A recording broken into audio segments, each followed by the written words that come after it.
Muy bienvenidos, muy bienvenidas. Pueden apagar su o bajar el volumen a los celulares si no lo quieren apagar, ir apagando. Pueden bajar el volumen. Voy a presentar a Diego. A Diego tuve la suerte de conocerlo en medio de el espacio laboral o el espacio proyectual. Estábamos terminando una travesía con Philippe y otros compañeros del club, y para mí fue una aparición bien bendita verlo, porque yo estaba súper cansada, agotada y con poca fe de mí misma. Técnicamente habíamos hecho una salida en randonnée, era mi primera salida en circuito.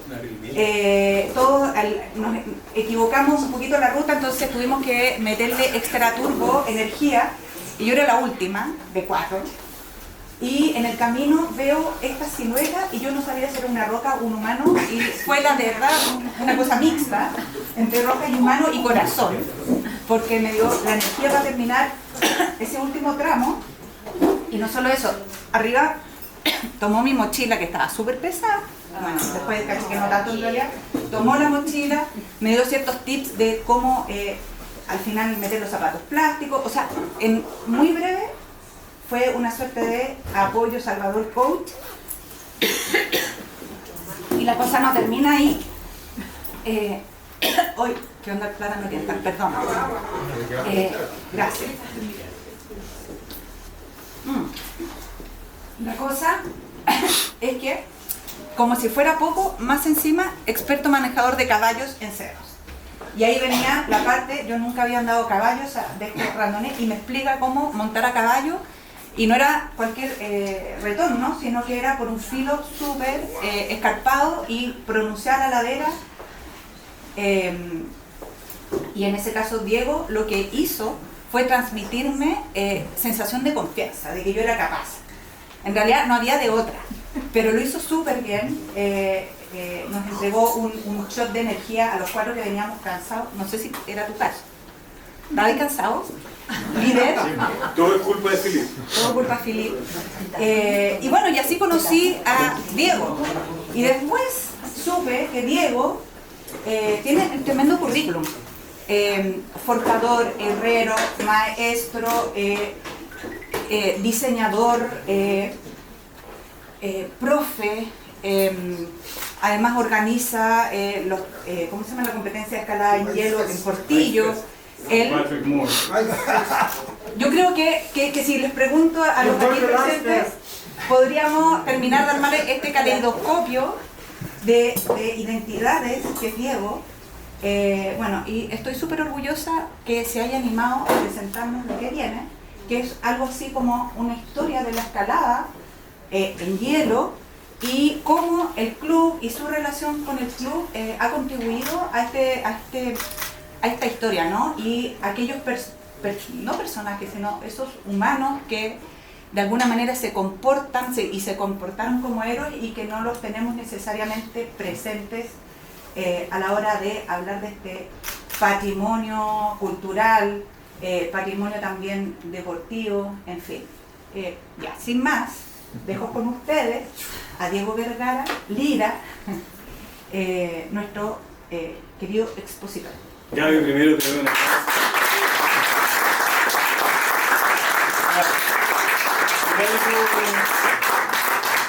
Bueno, muchas gracias por venir y estar acá, pero claro, después de esta presentación me tengo que retirar de acá. Porque no voy a estar a la altura de las expectativas de tal enunciado. Bueno, por algo es la jefa, digamos, de la comunicación. No, verdad, muchas gracias, Gaby. Esa fue una experiencia muy bonita. Todo es culpa de Felipe Bossi, porque se le ocurrió hacer una expedición de ese nivel. No, fue genial, pero yo no tenía idea que era la primera vez que iba a una travesía tan potente, porque de verdad fue una travesía extenuante, de alto nivel, que era como de old school, así con caballo, Risco, Manuel Rodríguez cruzando, ¿no es cierto?, por sendero, era lo mismo. Así que sí, fue una gran expedición. Y bueno, ya estábamos en el entorno que más nos gusta, que es la montaña. Y Felipe me dijo, oye, ¿me ayudáis con la logística? y había que entrar por el punto tanto, salir por el punto tanto, todo a caballo, dar la vuelta, ir a buscar los esquís, se concretó. Terminamos con un asadito cordero ahí en la zona de la cordillera San Fernando, que es un lugar muy bonito. Y Philippe organiza grandes expediciones en rando. Y también amigo documentalista que lo aprovecho de citar, porque bueno, al final uno está acá no porque uno quiere venir solamente o porque tiene un interés personal, sino porque está unido con una comunidad y esa comunidad lo empuja a empezar a buscar cosas y articular cosas, y finalmente se ven caras aquí muy conocidas de varias épocas, así que eso es lo más lindo, reencontrarse. Así que bueno, este es un pretexto para reencontrarse, lo dejo así, simplemente. Así que nuevamente muchas gracias por venir y estar acá. Bueno, los invito por favor a compartir, a participar, a comentar. La idea es que esto no sea así un monólogo o una como exposición cerrada, sino que al revés, que sea algo dinámico y compartamos. Hay como 60 imágenes, pero no necesariamente cada imagen se va a pasar durante un minuto, o sea, puede ser una hora, un poquito más o quizás menos. Pero la idea es que compartamos, ¿ah? Somos poquitos, un grupito así íntimo, familiar, y qué mejor que estar acá en el Club Alemán, que es la casa, en nuestra casa. Yo aquí me formé como andinista, como alpinista, tengo demasiados recuerdos positivos de los ancestros, los amigos ahí, de todos varios, no voy a decir viejos estandartes, porque vamos a decir solamente estandartes, ¿ah? Así que bueno, la idea de este diaporama es que me encanta que tenga la palabra diaporama además. A la antigua. Claro, porque... Diaporama con diapositivas. Exacto. Porque uno se juntaba, de partida tenías que sacar fotos, 36 diapos, que no tenías idea de lo que iba a salir. Tenías que esperar que se revelara. O sea, eso ya es mágico. Es como escribir un libro debajo del agua. Después tenías que revelarlo, ir a buscar las tiras de prueba, ¿no? Para ver cuál de las fotos calificaba. Y ahí pasaba a hacer las diapos. Ahí donde la Carmen Pérez, calle Portugal, por ahí, qué sé yo. Después agarráis esas diapos y decía, hay que poner los marcos, hay que cortarlas. O sea, todo era arte, expectativa, tiempo. ¿Y qué es lo más valioso del tiempo? No hay nada más valioso del tiempo. Entonces tú tenías que dedicarle tiempo. Y finalmente todo esto lo metías en una cajita y la rotulabas con un plumón y decías, este es mi diaporama de tal cerro. Y ahí está. Entonces estos son los diaporamas. Esa reunión, imagínate, los diaporamas eran las reuniones familiares, los viejos iban a mostrar algo para la Pascua o a un cumpleaños, era una cosa inédita. Entonces un poco me gusta que siga llamándose diaporama, porque es como convocar esa nostalgia, pero desde el buen sentido de la palabra, de reconmemorar, ¿no es cierto?, esa magia que tiene el reunirse en torno a una imagen. Así que bueno, los invito a que compartamos estas imágenes y estemos ahí en un diálogo compartido. Bueno, esta imagen podría ser alguna montaña en los Andes centrales, ¿no? De más. Bueno, una pared gigante. Exacto. Este es el Eiger, ¿no? El ogro. Ya tiene en el fondo 3.900 y pico metros, pero los Alpes. O sea, significa que el desnivel, el vertical gain, es casi completo. O sea, estamos hablando de una montaña muy, muy grande. O sea, no tiene 6.000 metros, pero tiene 4.000, pero 4.000 prácticamente desde los 1.000 metros en adelante, o sea, son 3.000 metros de pared, es una enormidad. Un poco menos incluso. Es como el Alto de los Leones, o como la pared sur del Brujo. Tenemos varias paredes acá en los Andes que son como el Eiger. Así que bueno, vamos a partir honrando a los pioneros, porque en el fondo todos estamos aquí por ellos. Si a estos personajes no se les hubiera ocurrido subir los cerros, probablemente estaremos haciendo otra cosa. Lo que vamos a hacer más rato en Kika, tomándose una cervecita, conversando. Qué bueno, ¿no? Así que bueno.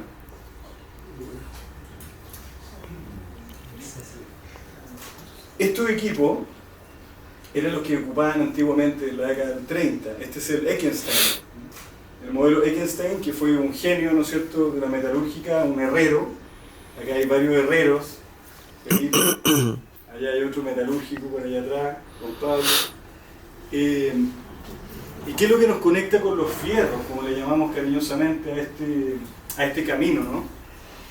Es que el diseño que hay detrás de cada una de las piezas que tenemos hoy en día tuvo una evolución. Y tuvo una evolución de epifanías de maestros de antaño que estaban en un taller oscuro, como deben ser las fraguas oscuras, para ver los colores del acero. Por eso son oscuras las fraguas. Y ahí se ve el color iluminado del acero. Luego hay que templarlo. Y obtiene 3 cualidades nuevas que no existían antes, que es la resiliencia, la tenacidad y la dureza. De hecho, las palabras que ocupamos en el vocabulario como temple vienen de la forja. Resiliencia, que se ocupa en psiquiatría, en psicología o valor humano, viene de la forja. La capacidad y la memoria de un metal a volver a su posición original, igual como un ser humano después de algo catastrófico puede volver a reinvertirse.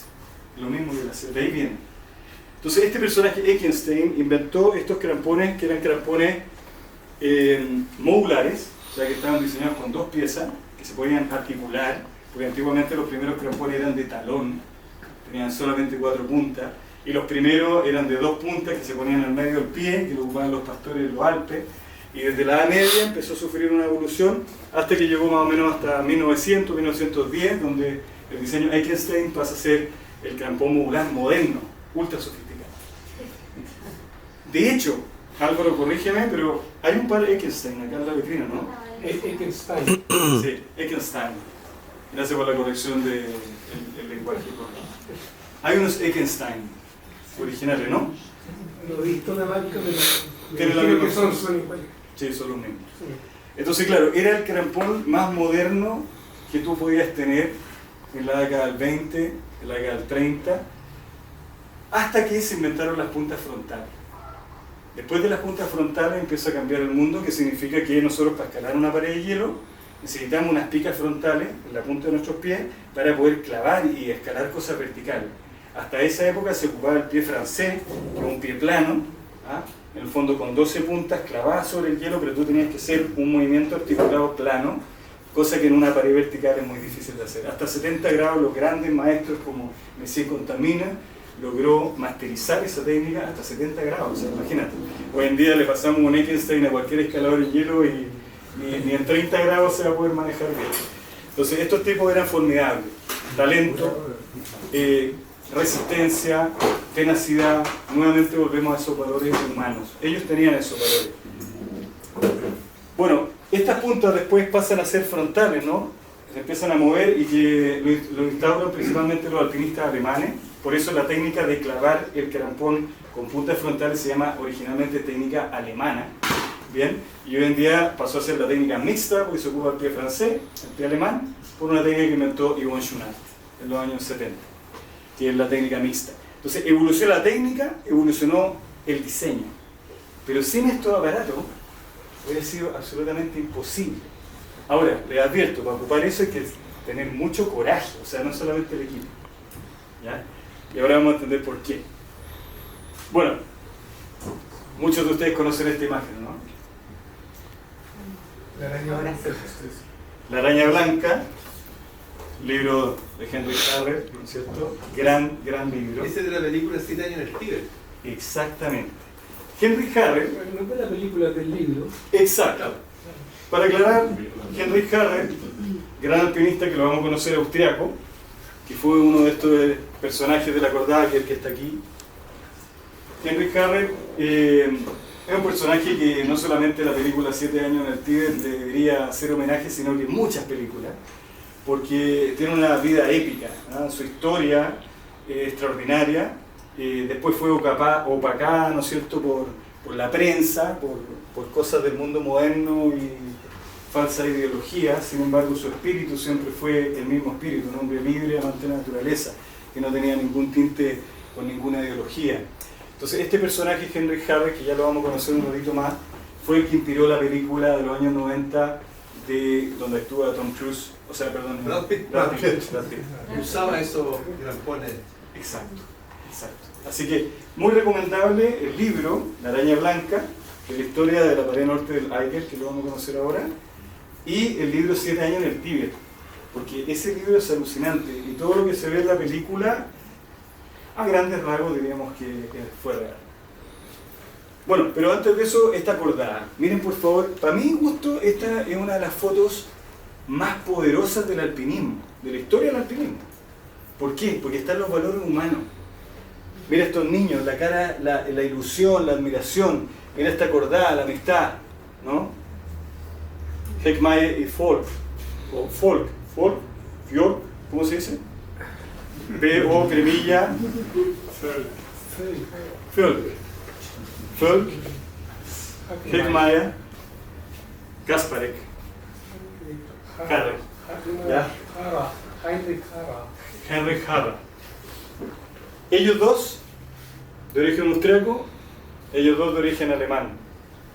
La cordada se une, pasan de ser enemigos a ser grandes amigos y conquistar una pared, la más difícil de los Alpes, junto con la Gran Juraces y el Cervino, que en esa época ya se habían escalado, pero faltaba este gran problema de los Alpes, la pared norte del Eiger de 1938, que fue el año en que ellos subieron. La historia es épica, pero por donde se le mire. Ahí tenemos a Kasparek intentando cruzar al final del Hinterstoiser. Aquí tenemos a Harrer cruzando al final del Hinterstoiser, que son una de las partes más duras que tiene la ruta, que son varias. Y acá tenemos algo notable. Uno dice, ya, pero es que estos personajes en los años 30 subían súper lento, se moraron 3-4 días, entonces hoy en día con la escalada moderna esto sería súper fácil. Bueno, ¿así? ¿Esa es la pregunta? Entonces hay que buscar la respuesta. ¿Y qué se hizo? Se buscó a los mejores alpinistas, Pitelka, de origen checo, y Sagris, de origen suizo, y ellos dos se eligieron como la mejor cordada a principios del año 2000, el año 2002, para reproducir cómo sería un ascenso en la norte del Eiger por la ruta Heckmayer. ¡Wow! ¿Un equipo actual? Con equipo de la época. Hay muchos documentales de esto que les recomiendo ver, porque ahí a uno se le paran los pelos de punta y uno dice, estos tipos eran otra cosa. Estaban hechos de otra materialidad que un ser humano moderno. No tienen nada que ver. Entonces, estos dos tipos, escaladores de altísimo nivel, que de hecho han abierto muchas rutas en la norte del Eiger, pero 5.13, 5.12, A4, con un montón de grado, ¿vale? Pero ¿qué pasa si les paso el equipo de la época? ¿Se comportan igual o no? Los tipos estaban aterrados. No voy a decir palabras del buen chileno, pero así está. Como esas frases folclóricas del buen chileno. Estaban cagados de susto. ¿Cuánto se demoraron en llegar ahí? Se demoraron 3 días también. Lo hicieron parecido, alojaron en la ruta igual que los originales, pero los tipos dijeron que nunca habían tenido una experiencia tan aterradora, que nunca habían tenido una experiencia tan difícil que escalar la norte del Eiger por la ruta Heckmayer, que podría ser una cosa normal para ellos, que han abierto muchas rutas ahí. ¿Y qué ocurre? Lo hicieron bien. No perfecto, pero lo hicieron bien. ¿Qué es hacerlo bien? Reprodujeron los equipos de la época. Fueron donde las personas, artesanos que hacen las botas, hicieron las mismas botas con las mismas clavijas de las fotos originales de época, y también estaba vivo Harrer y estaba vivo Heckmayer, por lo tanto pudieron tener feedback con ellos. El documental súper bien hecho, reprodujeron las piezas originales. Los piolés también lo reprodujeron. Pitelka es carpintero, así que sabe de oficios, digamos, y él mismo encastró los piolés. Le sacó los piolés, la madera, le puso una madera nueva de cedro, que tiene una veta longitudinal que es muy larga y muy flexible y muy resiliente, y las cabezas eran originales de otros piolés.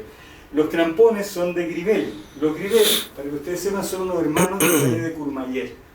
Y los hermanos Grivel son 7 generaciones de herreros, que hasta el día de hoy la marca Grivel, que tiene 2 piolés así, algunas todavía tenían un yunque hasta cierto tiempo, emulan esa tradición del gran linaje de herreros que fabricaban en el valle de Courmayeur, ¿no es cierto?, en sus fraguas, los crampones.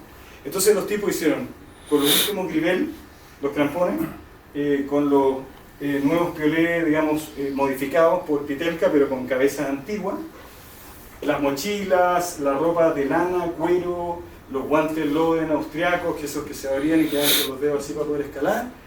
Todo se hizo en la época, excepto la cuerda, por eso digo casi perfecto, porque le dio un poquito de susto.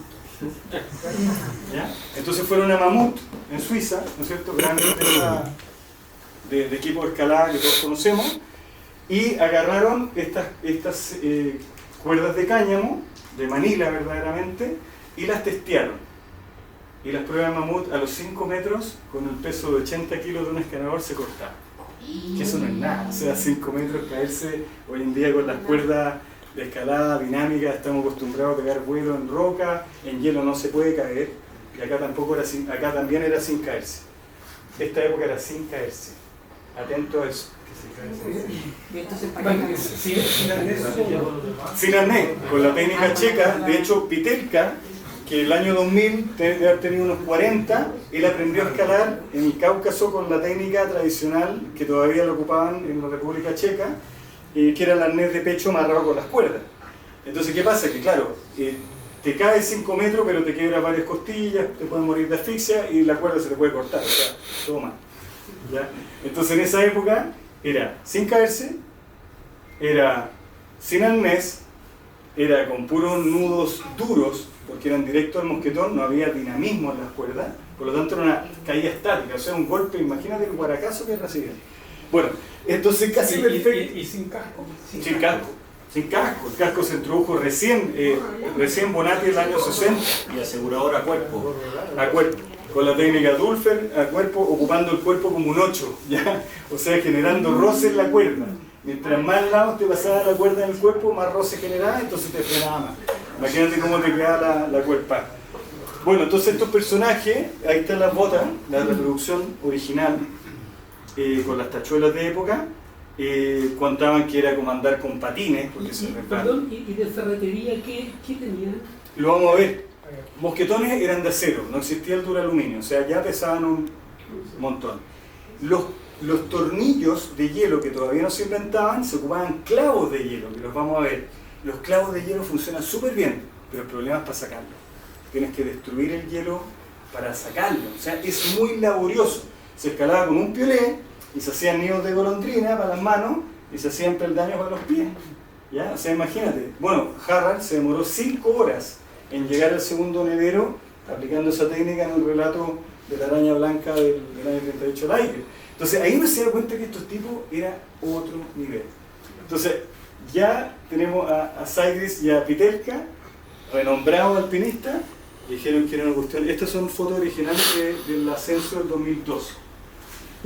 Perdón, ¿y ahí quién iba tomando la foto? Ah, bueno, iba otro gran escalador, Huber, iba al lado con equipo moderno y con cuerdas modernas. Entonces, claro, acá había una línea, digamos, de seguridad. Entonces, igual estoy muerto de susto, me paso para la línea. O sea, ¿cachai? A nivel psicológico, ellos nunca tuvieron la presión psicológica que tuvieron los aperturistas. Y de hecho, ellos lo declaran. Al final se le hace una entrevista y dicen, mira, el equipo era súper incómodo, era pesado, requería una técnica especial que no conocíamos, Pitelka un poco más, pero a pesar de eso, todo era cabeza.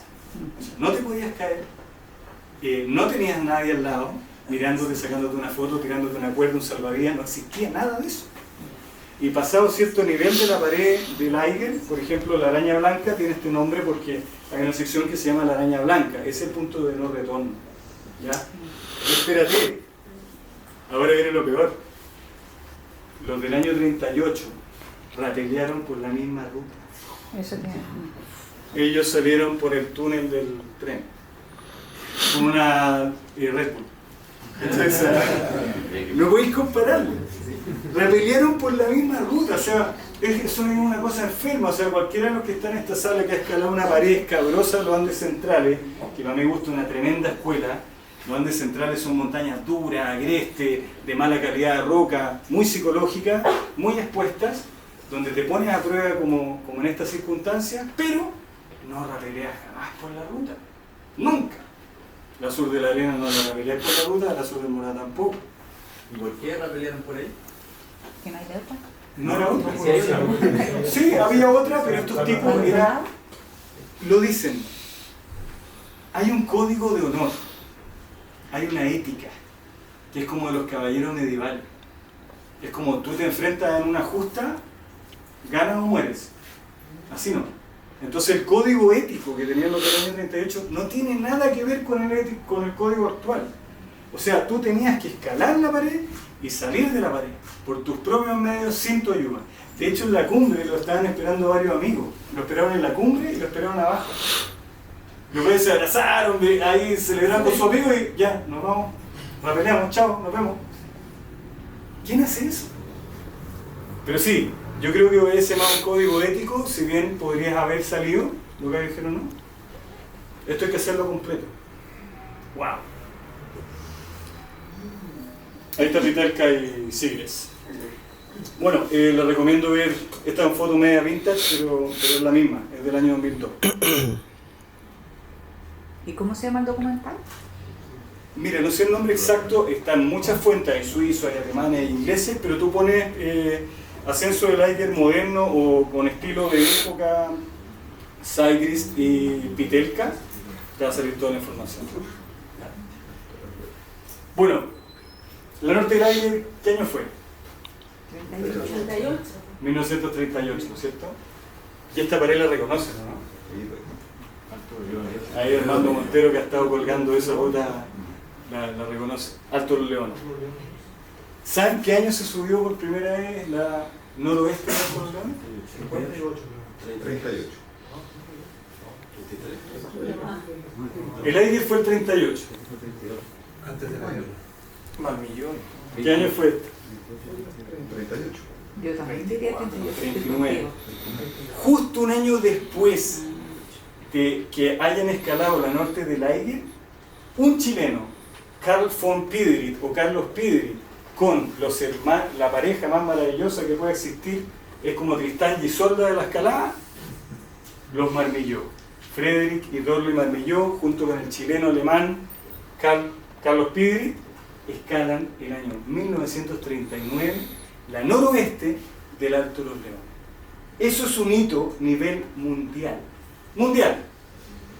Porque es como haber corrido la Fórmula 1 en una citroneta, o sea, una cuestión, y haber agarrado 200 km por hora en Chile.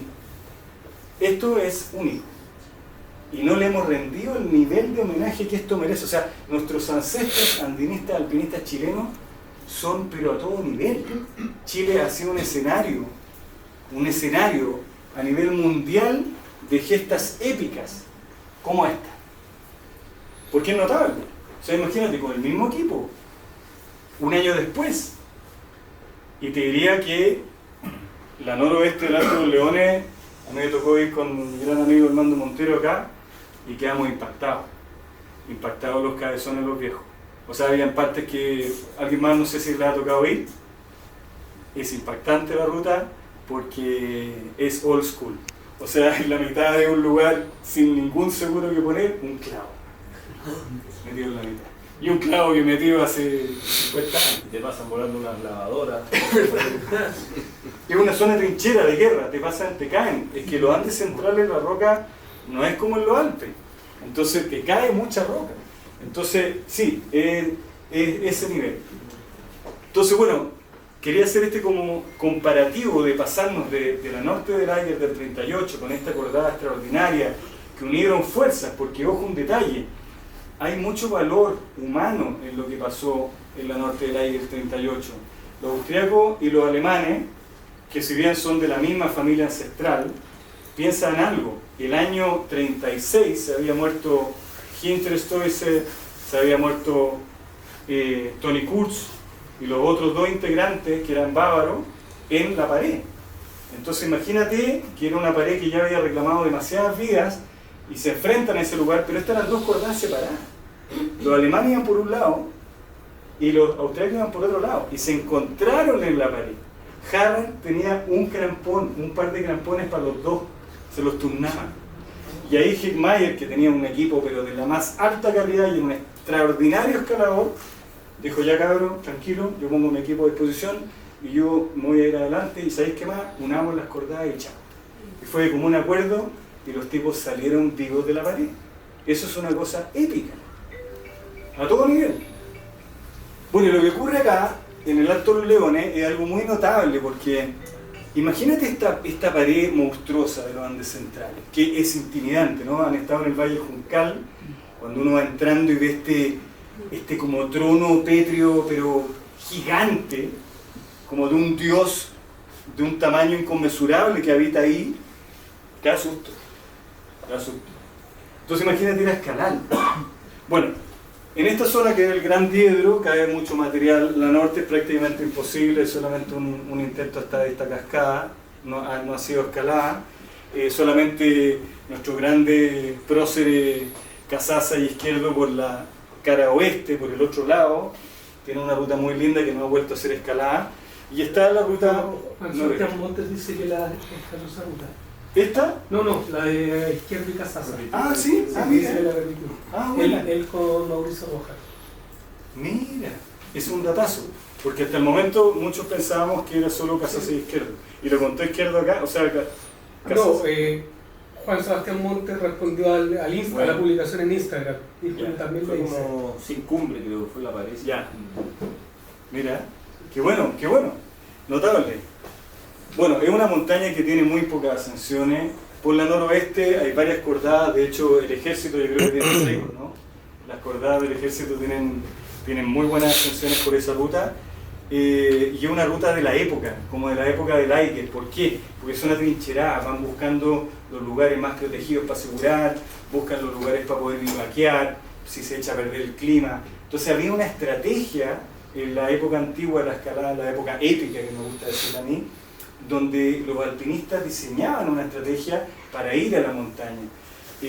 Por eso se habla de palabras que, de hecho, Harald dice, me cargan las palabras que se llaman como conquistar, asediar, porque no es eso, es como buscar un laberinto para llegar al premio máximo, que es que se abran, digamos, las aguas o el laberinto para llegar a la montaña. No es un ataque, ¿ah? Y él lo pone en su libro. Bueno, aquí tenemos a estos dos extraordinarios, los compañeros de Carlos Piedri, los famosos Marmilló. Allá atrás se ve el Alto de los Leones, ¿no es cierto?, con el glaciar superior. Esta foto está tomada desde Juncal. Hay un relato muy bonito del primer ascenso del Alto de los Leones del año 39, donde Carlos Piedri, en un vivac, cuenta que no solamente había un sonido estridente del viento y las caídas de piedra, sino que había como un sonido como de un roedor. Entonces dijo, pero ¿cómo va a haber un roedor acá arriba? O sea, estamos hablando que el vivac, si no me equivoco, está como a esta altura. Entonces, ¿cómo se te ocurre? Porque el otro día hicieron la última sección y salen al glaciar superior. De hecho, ahí está, ese es el vivac. Primer vivac, segundo vivac, de la ruta noroeste. Entonces, estaban arriba y Carlos Piedri relata, ¿no?, que siente estos sonidos extraños y dice, ¿pero qué es esto? No había linternas frontales ni nada de eso. Entonces se pone a mirar hacia alrededor y ve que estaba Dorly Marmilló surciéndole los guantes a Frédéric Marmilló dentro de un vivac. ¿Y cómo era el vivac? Era una tela, una lona que se ponían encima.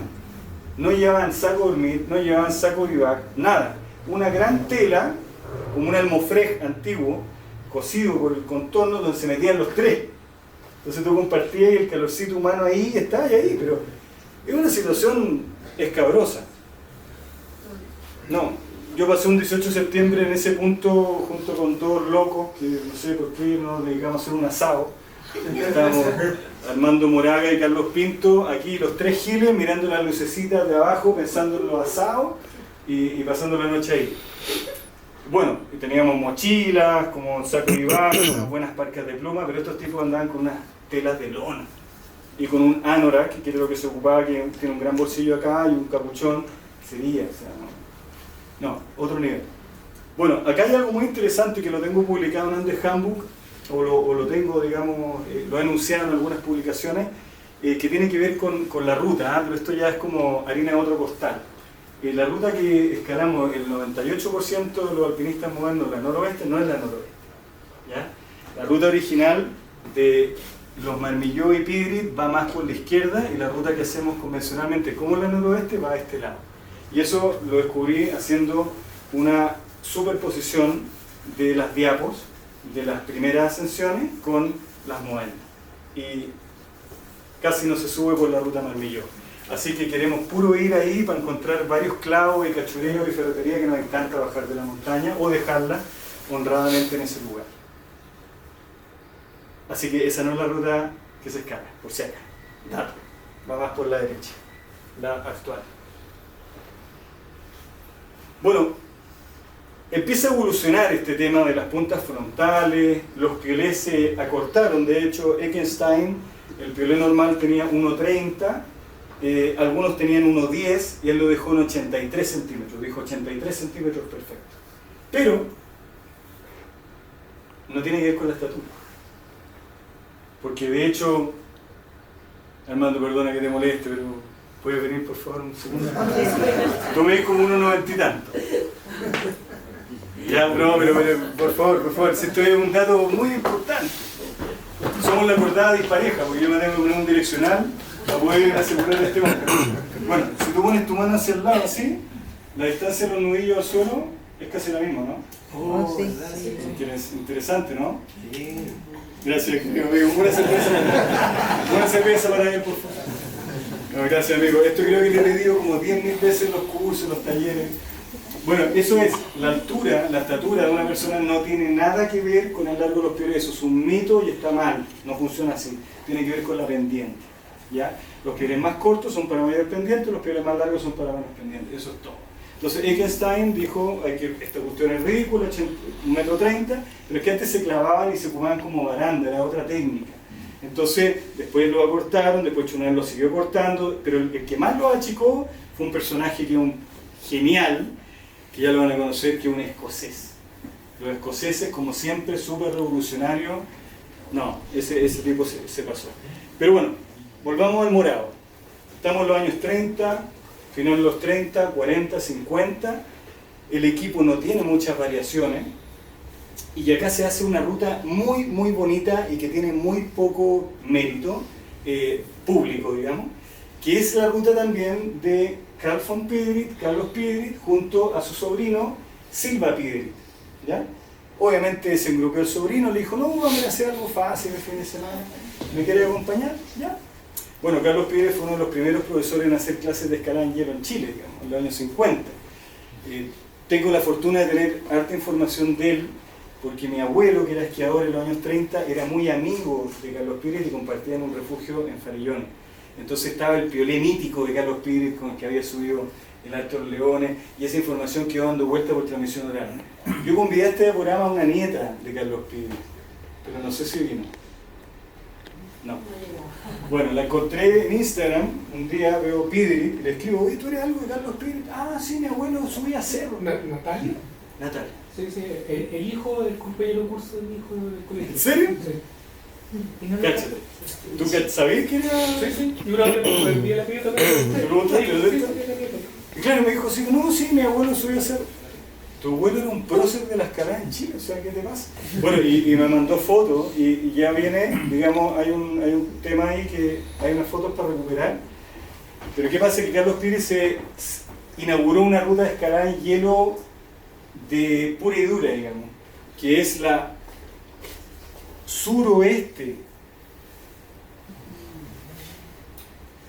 de la cumbre sur del Cerro Morado, ¿ya?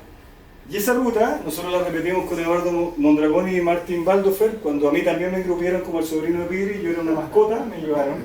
Entonces con esos dos tipos, que muy duros, digamos, y la ruta es muy bonita porque va por acá, hay harto hielo alpine, así como hielo alpino, como fusión de glaciar, que no hay hielo de cascada directamente en toda esta zona, y acá se forma una cascada. Se forma una cascada y acá se forma una ruta de hielo muy bonita como un couloir, y después se sale por esa ruta hasta la ruta principal de la cumbre sur. Esa ruta, para mi gusto, es la que abrió también como la puerta a las rutas andinas de hielo, como de alpinismo europeo tradicional, francés, alemán, italiano, suizo, que no se había hecho en Chile todavía. Y ese ascenso lo tiene también Piderit. Así que, bueno, vamos a buscar las fotos, y ya me dijo Natalia que las tiene. Porque me preguntó, oye, este cerro, y dije, es la sur. Así que bueno, la vamos a ver. Entonces volvemos al tema de valor humano, escalar. O sea, imagínate tener un alto grado de escalada es una cosa, pero tener el temple para ir a meterse en una pared con este equipo es otra cosa. Es lo mismo que un guerrero medieval, yo me imagino, ese como código de honor, como del bushido de los samuráis, o como del código de las órdenes de caballería, que tú, digamos, te amarrabas con algo y creías eso y te ibas a morir con eso. ¿Listo? Y eso te hace un templo y una estructura que ya se ha olvidado, ha desaparecido. Y los alpinistas de esa época sí lo tenían. Eran extremadamente caballerosos. Por ejemplo, Harald tiene que ahí está Harald con Kasparek, tiene una frase muy bonita, y acá está Sigrid el 2002, donde dice: el verdadero alpinista debe ser un tipo sobrio, sencillo, que no ande alardeando de sus victorias, siempre silencioso, debe ser buen compañero. Tiene muchas palabras y frases como de este tipo, que finalmente te arma la estructura de que eran como los caballeros del alpinismo. Y eso, para mi gusto, después de la Segunda Guerra Mundial desaparece completamente. ¿Y por qué la Segunda Guerra Mundial? Porque empieza toda una cosa como de igualdad, de que todos debemos ser tuteados, que ya no se le puede decir usted a una persona. De hecho, mi abuelo una vez me comentó que a partir de los años 60, 70 en Chile, ya las personas no se tuteaban. Se tuteaban. Yo que vivo en el campo, una persona de 20 años te trata de usted, yo trato de usted a cualquier persona, es lo normal. La gente de campo antigua tiene ese respeto todavía del usted. No tiene que ver con la edad, tiene que ver con una cosa como de: oye, todavía no te conozco, entonces yo te respeto, y bueno, si tú me dices que sí, te puedo tutear. Eso desapareció en Chile. Antes teníamos esos códigos, y esos códigos los tenían ellos. Entonces quiero rescatar ese valor, no solo heroico, sino que también caballeresco del alpinismo, y por eso escribían muy bien. O sea, olvídense los autores. Agarremos de 100 alpinistas, 99 que escalen un alto grado, apenas saben hablar, la verdad. 1% creo que podrá decir algo más o menos cuerdo, solamente grado, y nos tiene agotados. A mí me tiene agotado. En cambio, tipos como Silvo Caro, que tiene 62 años, que escala 512, que tiene más de, ¿cuántas rutas? ¿300? No, 1000 rutas tiene Silvo Caro. 1000. 62 años, escalando 512, ya. Lean un libro de Silvo Caro. Rock and Roll on the Wall, que lo tenemos ahí. Extraordinario el tipo. Entonces hay que volver a eso, las bitácoras. La gente andaba con una libretita, con un lápiz, entonces los bitácoras anotaban cosas, dibujaban. Esa como idea enciclopédica, ilustrativa, investigativa, y encontraban cosas indígenas, sabían de las cosas, sabían del clima, sabían muchas cosas. Sabían qué pueblos originarios habían habitado antes ahí y todo. Entonces esa cultura se extinguió, o más bien está en peligro de extinción, para ser un poquito más esperanzado. Ahí está el equipo Álvaro, miren. Bueno, estos ya son puntas frontales, estos son los de Heckmayer, que eran los únicos par de crampones que existían en el mundo que tenían esa configuración. Eran de un acero traído del Valle de Aosta, de Italia, y que era más liviano, era de alto carbono, pero era más liviano que el del Valle de Stubaiz, de Austria. Entonces, era un crampón muy avanzado. Y de ahí se empezaron a diseñar con esa configuración. Y esa es la mochila de Heckmayer desplegada. O sea, a ver, vamos por partes. Mosquetones de acero, ¿ya? Pesadísimo. Una masa o un martillo para roca. Esos no son clavos de roca, esos son de hielo. Los clavos de hielo eran pitones muy largos que se clavaban en el hielo. A veces tenían, los herreros le hacían con un cincel un golpe para que quedaran como unos dientes, para que entrara en el hielo y no se saliera, porque el hielo no tiene roce. El material de la naturaleza con menos roce, que lo imita el Kevlar, no tiene roce, por eso te resbala. Entonces, si tú metías algo, se podía salir. Entonces tenía como una especie de arpón que habían diseñado para que se agarrara. Era muy bueno, muy bueno, pero el problema que era sacarlo era espantoso. Entonces cuentan en los relatos que, sobre todo lo del ascenso moderno del 2002, que había que destruir el hielo. Entonces imagínate, clavarlo, romper, clavar, romper, o sea, muy laborioso el trabajo. Bueno, las botas, ¿no es cierto?, de cuero. Hay un dato. Yo pensaba que estas botas eran súper rígidas. Las de esquí son rígidas. Las de cuero de esquí de los años 30 y 40 son muy rígidas. Pero las de escalada eran súper blandas. Se flectaban. Entonces, ¿cuál es el problema? Que tú te pones el crampón, que ya es semirrígido, o sea, tiene dos piezas, que ya flecta, te lo amarras en el pie, que ya flecta, entonces cuando tú clavabas puntas frontales en una pared de hielo, se te doblaban los pies. En cambio, hoy en día, nosotros ocupamos botas de escalada en hielo o de alpinismo técnico, que tienen una placa de nylon muy robusta y de poliamida, que es el material del alma de las cuerdas de escalada, un polímero hidrófugo durísimo, nylon, parecido a eso, muy rígido. Entonces tú quedas ahí, quedas colgando las puntas nomás, estás ahí, no se flecta. Entonces uno de los temas que cuenta Sagris y Telka es que se les doblaban las botas un montón y se les corrían los crampones. Bueno, olvídate, los tipos eran unos genios. Bueno, las polainas y, por cierto, alpargatas, zapatillas o pantuflas de vivac. No perdían la elegancia los tipos. Unas pantuflitas de cuero, como rellenas con lanita de oveja. De hecho, hay una foto que no la puse. Mira, esta foto de la portada del libro, por favor revísale los pies cuando la vean completa. Que es la foto cuando están en el vivac, que está Björk y Heckmayer. Está con unas zapatillas de vivac, de alto impacto. Bueno, y obviamente la ingeniería fue avanzando, pero ese es el tipo de piolé. De hecho, bueno, tengo un ejemplar exactamente igual que me enviaron de España a través de Felipe Olea, un amigo herrero de allá con el que estudiamos juntos en Toledo, y me mandó el piolé.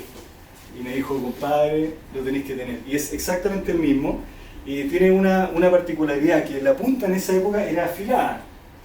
Ya no tenía diente adelante. Si ustedes ven un piolé moderno, adelante tiene como un diente más ancho, que es para poder posicionarse en una repisa o sobre el hielo. No, estos estaban afilados en la punta. O sea, se clavaban como una daga. De hecho, hay una que se llama daga de hielo, que se amarraba la mano y la clava. Insólita. Como de la Edad Media. Bueno, esto era el piolé más moderno que había. Los dientecitos eran muy poco pronunciados para generar algo de adherencia una vez que se clavaba esta daga, para que no se saliera. Pero la tecnología fue cambiando. Y ojo, otro detalle que no se sabe mucho, los piolés de esa época no estaban diseñados para colgarse el piolé. No estaban diseñados para colgarse. Los piolés que ocupamos nosotros, de hecho Samaroni Zanotti fabricó sus propios piolés, bueno, un talento de la metalúrgica. Tú nos puedes explicar muy bien que uno tracciona, se llama piolé tracción también, ¿no? O sea, tú clavas, te traccionas. En esa época tú no clavabas y te traccionabas, tú lo tomabas piolé puñal y lo movías desde la cabeza o como una baranda, otra técnica. Entonces no resistía necesariamente el peso del cuerpo tomándolo del mango. Imagínate. Entonces ya cada vez más complicado.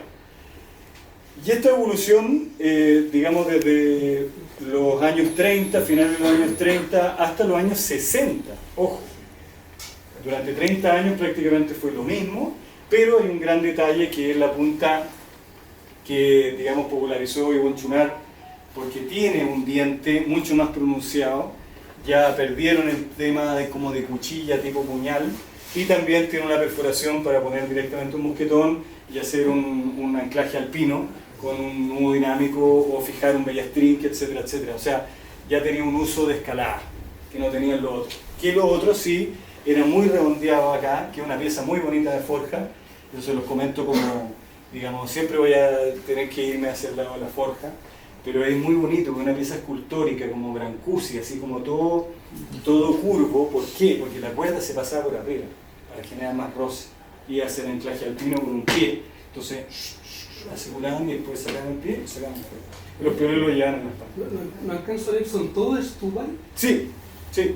Stubal fue la marca, pero austríaco predominante. La Wehrmacht, por ejemplo, ocupaba la Segunda Guerra solo para sus tropas de montaña, Stubal. Es que Stubal es un valle. El acero de ellos es el mejor. Exacto. Es como Sandvik, es como lugares que hay ciertos lugares con muy buen acero Shilvay estuvo y tiene un acero. Mira, ahí está. Estuvo ahí, tiene la hidroeléctrica al lado, como tenía electricidad, mucha electricidad barata, pusieron la fundición. Y la calidad del acero es muy buena. Un acero más liviano. Bueno, tener este piolé en la mano es impactante. Este es un piolé reliquia del club. ¿No hay 30? Yo creo que sí, un poco incluso anterior. Bueno, tiene punta de puñal, que es la misma que estamos viendo, o sea, afilada, no tenía punta con diente, y los dientes ya están súper gastados, están limados. Pero la cabeza es una sola pieza. El piolé puñal es esto, lo clavaban así, y después se iban afirmando a cuerpo. Y lo mismo que es para autodetención hoy en día, la misma técnica que ellos tenían la seguimos ocupando. El regatón, que es una pieza también formidable, porque esto es de acero forjado, esto está hecho a mano. Y la madera tiene vetas muy largas, entonces impide que se quiebre, sino que es muy resiliente como un arco japonés, de kyudo. Y mira el largo que tiene. No, es una maravilla. 83. Yo creo que sí, este ya es moderno, este ya es Eckenstein, seguro. Oye, pero es una joya. Gracias.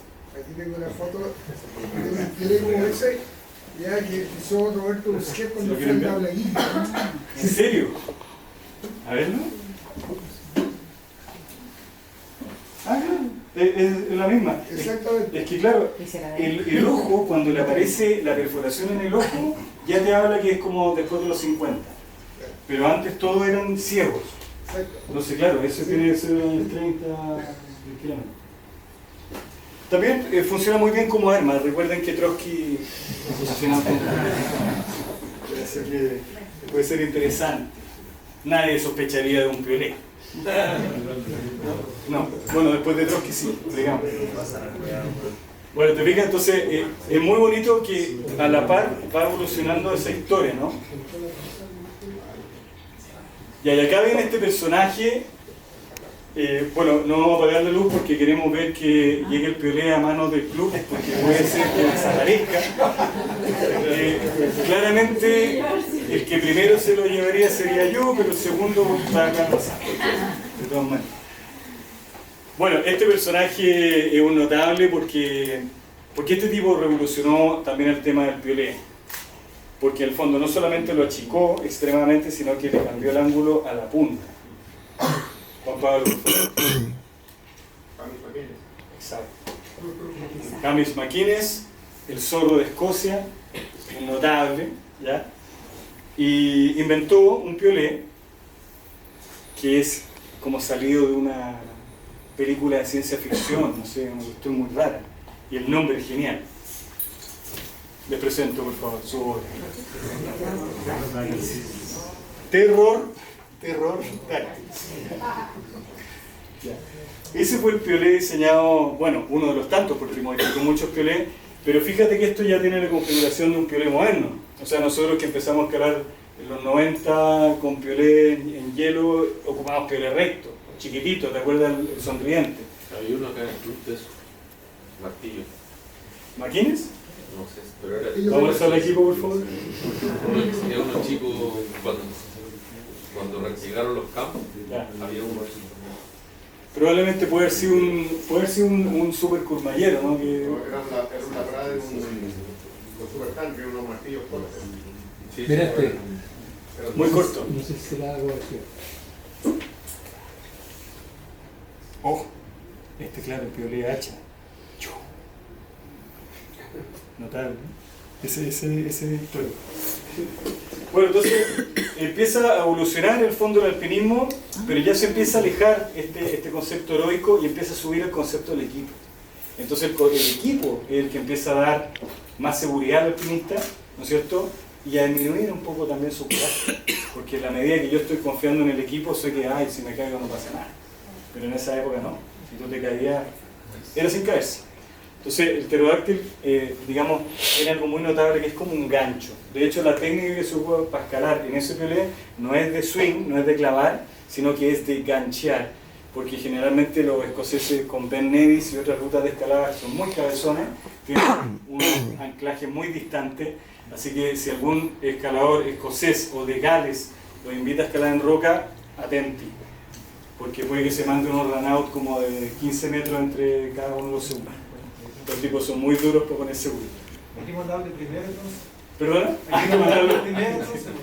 Sí, que Sama, ojo ahí, ¿eh? Sí, claro que vaya a abrir. Entonces dentro de esa evolución, ¿no es cierto? Fíjense el tamaño del piolé. Acá aparece un gran personaje que es Yvon Chouinard, que en lo particular a mí me ha inspirado mucho también en mi taller, al oficio que digamos, me dedico, que es la forja, pero también como formado como diseñador industrial, que estudié junto con Juan Pablo.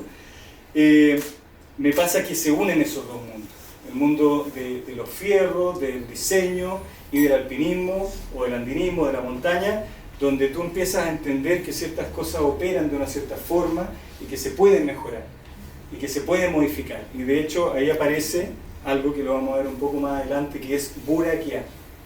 Buraquear, ya lo vamos a entender. Recuerden ese verbo, buraquear.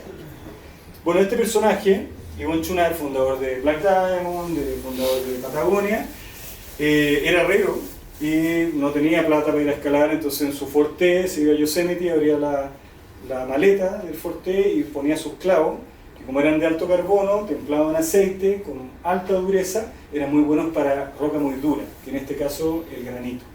En cambio los clavos que habitualmente se ocupan en los Alpes, como hay rocas más sandstone, más areniscas, rocas más calizas, más blandas, los clavos tenían que ser blandos para que copiaran la forma de la grieta, a diferencia del granito que tiene que ser muy tenaz y entrar. Entonces este personaje revolucionó, digamos, ese tipo de piolé, y no solo piolé, sino que pitones y un montón de cosas, tornillos, etcétera, etcétera. Y la técnica. Una cosa que me encanta de Chouinard, que es muy honesto, ¿eh? Y dijo un día, ¿sabes qué? Yo no tenía plata, estaba con mi señora, tenía un hijo. ¿Qué hago? O sea, no tengo plata. Entonces, me voy a dedicar a hacer clases. Entonces este tipo, cuando estaban las vacas flacas, se dedicaba a hacer clases de escalada en hielo. Y se dio cuenta que tenía un gran talento para explicar, y él fue el que modificó la técnica de pie frontal alemana con la pie francés, plano, y puso en valor la técnica mixta, de cramponeo mixto, o sea, frontal, plano, y que te ayuda un montón para ruta, te diría que casi todo, el 90% tú lo puedes escalar con esa técnica. Entonces fue un revolucionario. Te fijas que ahí está siempre con pies planos. Bueno, sigue vivo y sigue siendo un crack y un Chouinard.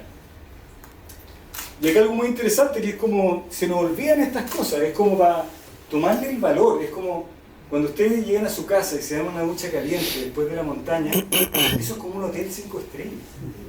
O subirse un auto, ir escuchando música y viajar 300 kilómetros como yo me voy al campo, es un lujo. ¿Qué es eso? Es como una nave espacial, se nos olvida. Entonces hay que recordarlo. Esto eran los equipos que antes tenían. Y estamos hablando de estos equipos modernos, ¿eh? Este es un catálogo de los años 70. O sea, imagínate la diferencia del equipo que tenemos actualmente. Entonces, ojo, invitar como a revisar. Tengo todo el mejor equipo del mundo. Tengo todas las montañas más vírgenes y más salvajes del planeta, que son los Andes. Los Himalayas están enteros profanados. Los Andes son vírgenes, salvajes. Las tengo aquí. Tengo montañas sagradas, el Apu Guamani, Mapocho, el Cerro Plomo aquí, al frente. Es como, tengo todo. ¿Qué me falta? Yo me tengo que poner en un buen nivel. Pero no solamente de grado, de muchas otras cosas. Completo. Porque en el fondo lo tenemos todo. Tenemos el equipo, la montaña. ¿Qué más nos falta? Nada. Este dibujo casi caricaturesco, ¿no? Era un catálogo técnico de equipo. Por supuesto, o sea, acá babeaban los escaladores al ver eso. Y parece como un dibujo hecho por algún sobrino. ¿Sí? Dibujaba bien igual, pero un dibujo, digamos, naif. Bueno, ahí tiene la primera compañía que fundó antes de Black Diamond, Chouinard, el Great Pacific Iron Works. Muy bonito además porque sus catálogos, les vuelvo a hablar de los conceptos. Los catálogos que tenían estos tipos eran siempre con imágenes japonesas, ponían algún poema, tenían onda, tenían mística. se ha aumentado la tecnología, ha bajado el contenido, la mística. Antes teníamos menos equipo, pero teníamos más mística. Entonces ahí hay que llegar a un balance, creo yo. Es como... Ahí se saleva. Sí, claro. Este es un catálogo, en el fondo multimarca, que hacía una propaganda a la marca norteamericana de Chunar, Don Frost y otros, digamos, pero donde ponía el mejor equipo que estaba presente en la época. O sea, teníais que tener unos crampones saliva, ya, tornillos de hielo saliva, o sea, créeme que meter eso en el hielo es espantoso. Entonces imagínate que ahora con un tornillo agarras una roca y se te mella un poquito la punta y ya lo descartaste. Ridículo. Ya estos tipos estaban así, tenías que hacerle palanca con la pica del piolé para que entrara. Una cuestión, otro nivel.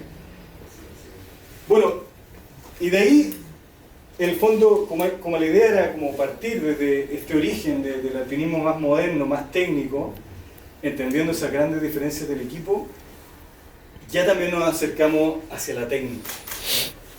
Entonces acá está este personaje, que, bueno, varios de ustedes conocen. Exacto. Jeff Lowe. Entonces, Jeff Lowe, en esta ruta, en Octopussy, lo que él hizo fue, por primera vez, hacer una escalada mixta que conectara una columna de hielo, o un colmillo, una estalactita, y hacer esa transición completa. Y eso revolucionó, digamos, el alpinismo en el área de la escalada en hielo, y ahí aparece como una disciplina propiamente tal. Esto fue en el año 84.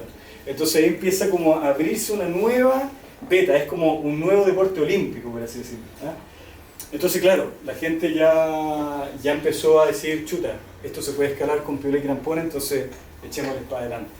Y ahí se pega un salto cuántico, y que es un poco lo que vivimos hoy en día. Acá al lado, en Santiago, está el Valle de Hierba Loca, un parque muy bonito, ¿no es cierto?, que muchos de ustedes han visitado, que ahora acaba de cambiar la administración y está muy bien, y ahí es donde se forman la mayor cantidad de cascadas de hielo de Sudamérica, acá, antes de llegar a Farallón. Entonces, de verdad, hay muchos tesoros en los Andes, y bueno, para qué decirlo de la Loma Rabona, que ya lo vamos a conversar, que es como el nuevo gran lugar, que por ahí lo anduvimos profetizando alguna vez, pero después de caminar 70 kilómetros para llegar a ese lugar, no nos dio el cuerpo. Había que ir en helicóptero, pero no es nuestro estilo. ¿Se acuerdan del verbo, no? Buraquear.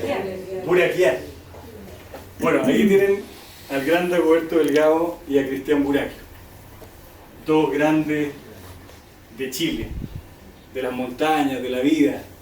Bueno, estos personajes, por favor, Dagoberto Delgado tiene su libro, ¿no?, preliminar, está publicado en Andes Handbook y está publicado también en Perro Alpino y en varias fuentes, lo pueden ver, lo pueden bajar en un PDF. Se va a reeditar. ¿Se va a reeditar? Sí, lo van a publicar en papel de nuevo. Bueno. Ya, la ex señora de él, o la pareja. Ay, no, y un editor de libros. No nos metamos en esa área. Un editor, este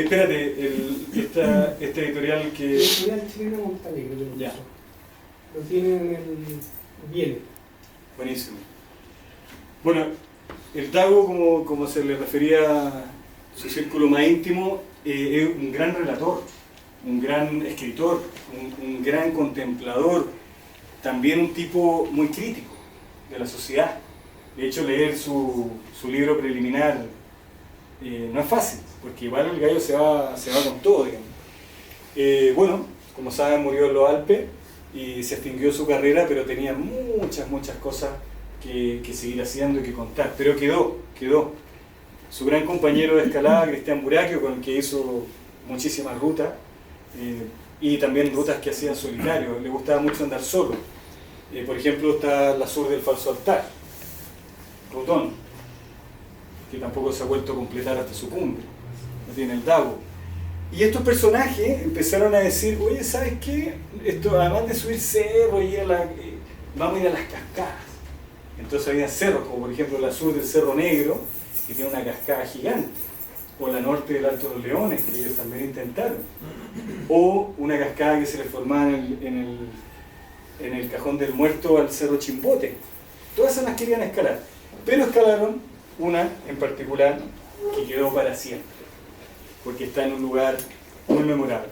Bueno, Cristian Buraquio, miembro del club, está su retrato aquí en la sala al lado. Era un personaje porque además modificaba los equipos, diseñaba sus propias cosas.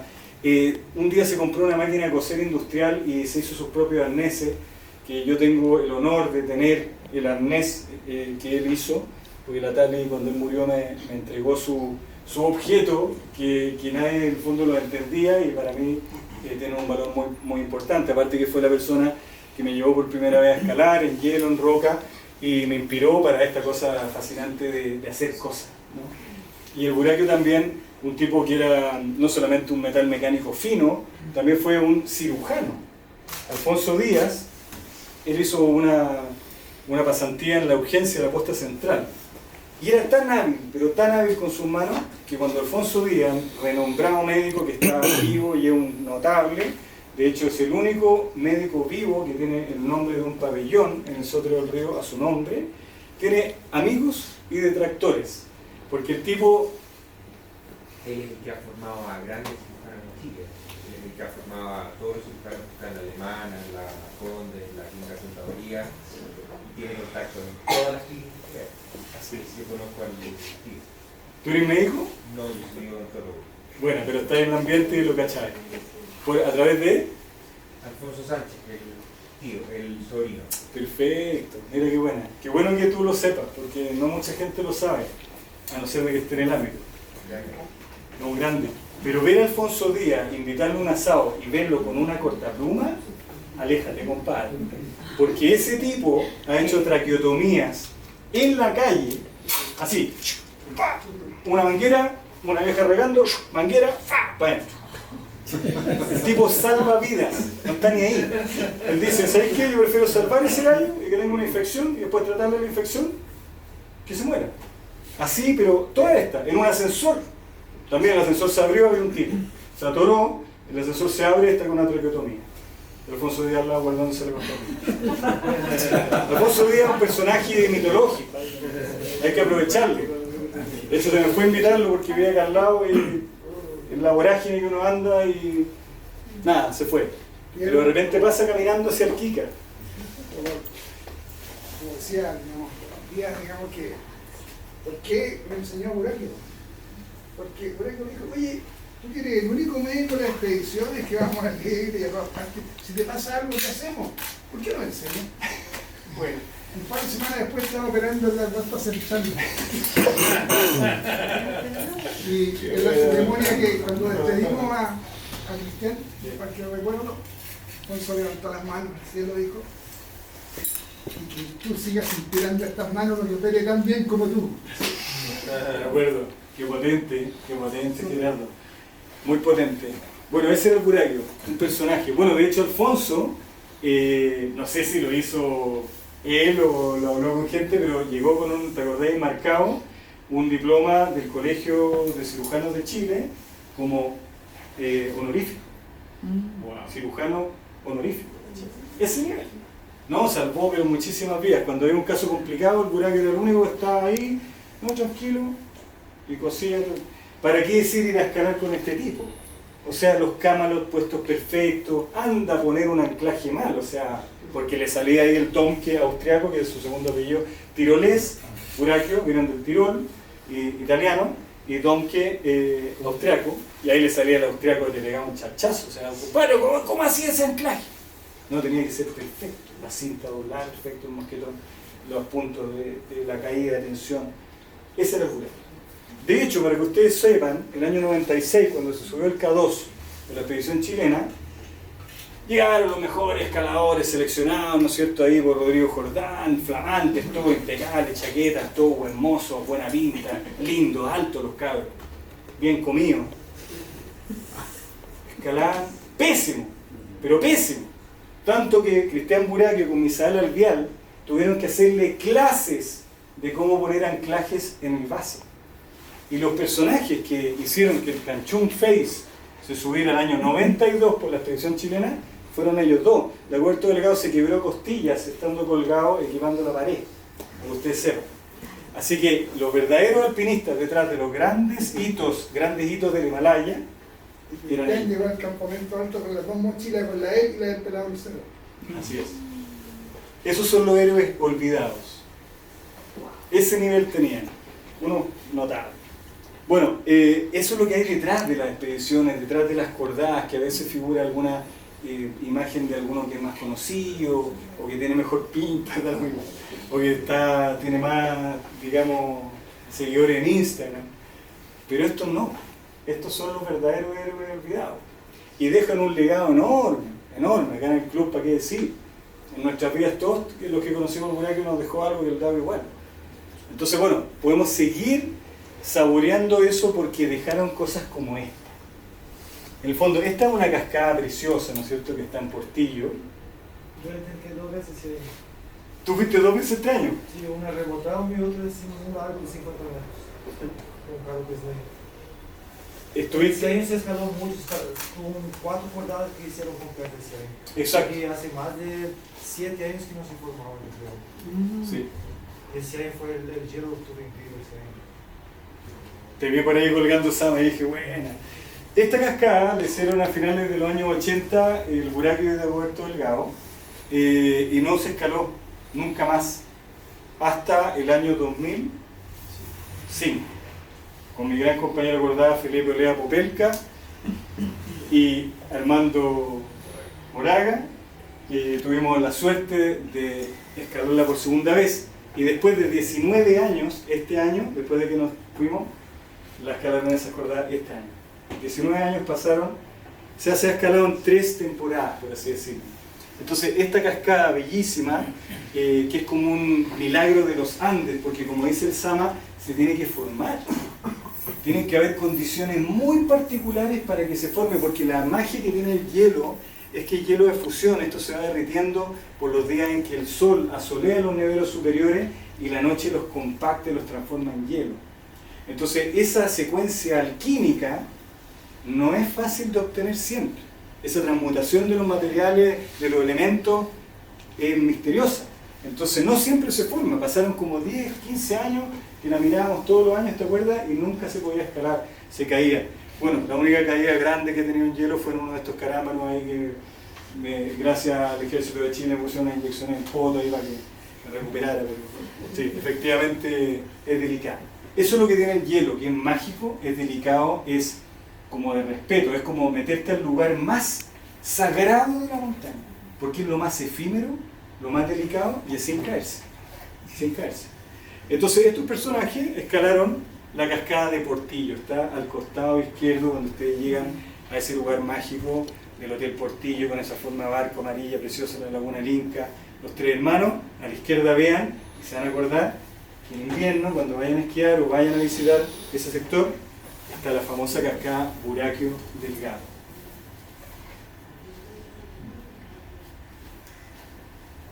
Bueno, y acá tenemos el sector de Yerbaloca. Yerbaloca está acá al lado. O sea, Camino Farellones, un parque precioso, un lujo, es un lujito que tenemos en Chile. ¿No es cierto? O sea, todo bonito, los senderos. Ahora estuve 14 días allá, me tocó estar con varios amigos del ámbito y alcanzamos a hacer la última visita a las cascadas de hielo, que nunca habían durado hasta octubre. Este año, un año maravilloso, invernal, que recibimos un regalo de la naturaleza, duraron hasta hace una semana atrás. Siempre máximo 18 de septiembre, hasta ahí. Y ahora estaban.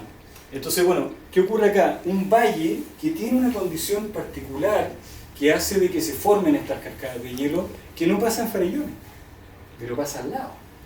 Entonces tiene una forma, una morfología única, horas de sombra, la pared sur del falso altar que le da un biombo, se congela muy bien la zona, muy propicia para este maravilloso circo romano, Circus Maximus, sector Coliseo. Y acá viene el tema de los conceptos. Bueno, ustedes bien saben que en el mundo de la escalada, las rutas cuando se abren hay que bautizarlas, como un proyecto. Y aquí también es donde la gente que nos gusta la nomenclatura andina que ahí tenemos a Álvaro Vivanco como curador oficial en Chile de esa área, tratamos de recoger la toponimia del lugar, cómo le llamaban los arrieros, si hay algún nombre indígena, un respeto por lo que había antes. También ocurre que hoy en día se perdió la memoria. Como todos los escaladores actuales no tienen memoria, o sea, nacen como con el disco duro vacío. No entiendo eso a usted. Si tú pones download o pones un pendrive y lo llenas de archivos de computador, el disco duro lo tienen vacío. Entonces inventan nombres raros, que no tienen carácter, que no tienen espíritu. Entonces tienes que tener un concepto detrás cuando le pones un nombre a una ruta. O si abres una montaña, tienes que saber cómo le decían los arrieros del sector, qué pueblos originarios habitaron ahí, si hay restos antrópicos en la ruta. Tienes que todo eso estudiarlo para poder meterte en ese lugar y con mayor razón ponerle un nombre. Bueno, ustedes van a decir, pero estos nombres rarísimos. Bueno, fue genial porque estas cascadas se habían escalado en los años 80, al principio de los 90, Buraquio Delgado, Waldo Faría, Besser y uno que otro por ahí dando vuelta, y hasta que llega Eduardo Mondragón y Martin Baldofer, un catalán vasco con un alemán, o sea, imagínate la mezcla, ya unos personajes. Y empezaron a llegar y dijeron, oye, pero ese lugar está lleno de cascadas, pero ¿por qué los chilenos nunca van para acá? Se volvieron locos. Y escalaron muchísimas cascadas a finales de los 90 y como tienen distintos sectores, inventaron un concepto que después abrazamos y seguimos con ese concepto, que era como una cosa como épica. Era como andar con unas pieles por la nieve, así de repente venían los bárbaros que venían allá a lo lejos, y éramos como unos romanos que estaban cruzando a Germania. Entonces todos los lugares se llaman así las Galias, Germania, y todos los escaladores en esa época jugábamos a eso. Entonces, hoy mira, hay unos vivas que están los Gengis Khan, así como Felipe González, por ejemplo, que tiene su barba ese Gengis Khan. O Carlitos Pinto, que era mi compañero de escalada, también eso es como una tila, es como un pelo largo, negro, así, un bárbaro. Después habían otros medio rusos, los germánicos que venían por allá, otros ahí, mira, vienen los romanos. Entonces ahí se formó una aldea y se formó un concepto de tribu. Y ese concepto de tribu derivó en otra cosa, que la vamos a ver más adelante. Bueno, y así se empezaron a escalar. Entonces todas estas tienen nombre, por ejemplo, Galvarín. Ah, bueno, espérate. Primero era modo rumano, bárbaro, época clásica. Entonces todos los nombres son como Ben-Hur, Gladiador, Pax Romana, que era la más lejana del imperio, que estaba en la zona germánica. Después hay una como descolgada sola que te así amenazante, que se llama Gengis Khan. Hay una vertical así que se llama Atila, que es como el látigo de Dios, ¿cachai? Como Atila. Entonces todo eso, hasta que de repente llegaron unos amigos y, oye, ustedes están en una onda medio europea, clásica, pongámosle nombres chilenos de puros caciques y cuestiones de acá. Y ahí apareció Galvarino, Lautaro, ¿ya? Después otros que no sabían mucho de historia le pusieron una Moctezuma y se fueron a México. Le faltó asesoría, pero bueno, da lo mismo, ahí quedó Moctezuma. Ahí está, ¿ya? Así que bueno, pero está entretenido y se armó un concepto y la gente iba y te dejamos un tarro y llenamos el tarro con comida y tú podías subir sin nada, a escalar y estaba el tarro y sacar y tenías que dejar cosas, un gas, qué sé yo. Y se formó una tribu y una aldea durante un buen tiempo que hizo que este lugar como que floreciera en términos de la escalada. Bueno, ahí está Eduardo Mondragón y Martin Baldofer. Martin, aparte que era gimnasta olímpico alemán, entonces el gallo era como esos que hacen los potros, las argollas, todas esas cuestiones. Entonces el tipo, olvídate como escalada. Y súper serio, espartano. Y estos dos personajes, como les contaba, empezaron a abrir esta zona junto con las del Marmolejo y también las del Palomo, ¿no? Ahí está, por ejemplo, Terminator, a la izquierda está Gladiator, y después otros amigos, cuando íbamos continuamente para allá, en esa época que estaban las aperturas o las segundas ascensiones de esas cascadas, o se formaba una nueva cascada, hay que ir a escalarle y ponerle nombre. Pero ojo, a ver qué nombre le voy a poner, porque volví del campamento y era como, ¿qué nombre le pusiste? Montezuma, ¿no? Pues, Península de Yucatán, nada que ver, tiene que ser de acá. Ya, entonces ahí, ya, Lincoln, listo, perfecto. Eso es Terminator. Bueno, Terminator se salió un poco, pero era porque estaba en la película. Entonces, ¿ya? Y esto es Hades, ¿ah? el infierno. Entonces acá es la más dura de todo el valle, que es un 6º grado, que está separada la roca, tienes que escalar por dentro como un shaft de un ascensor, una cuestión realmente de otro planeta. Y eso está todo en hierba loca. Ahí está el pie de vía de Terminator, una cascada muy linda, de 180 metros, 3 largos, 4 largos, depende de largo cuerda, hermosa. Bueno, que estaba en buenas condiciones hasta hace una semana, increíblemente en octubre. Ahí está durante la ruta, ya en el 2º largo de Terminator, es muy vertical y es como el primer 5º grado puro y duro que se abrió acá, digamos. Entonces ahí tú ves la verticalidad y muy buen hielo cuando está bien gruesa, así que hermosa. Y domina el valle también. Antes de llegar a la zona clásica, la ve a la mano izquierda, entonces como que arma un aura de misterio en ese lugar. Y ahí te pones tus capuchas y caminas para que no te vean los bárbaros. Esta es Pax Romana, que es la más lejos del imperio, entonces acuérdense que Pax Romana fue un tratado que se firmó de paz. Entonces, claro, está en la zona germánica.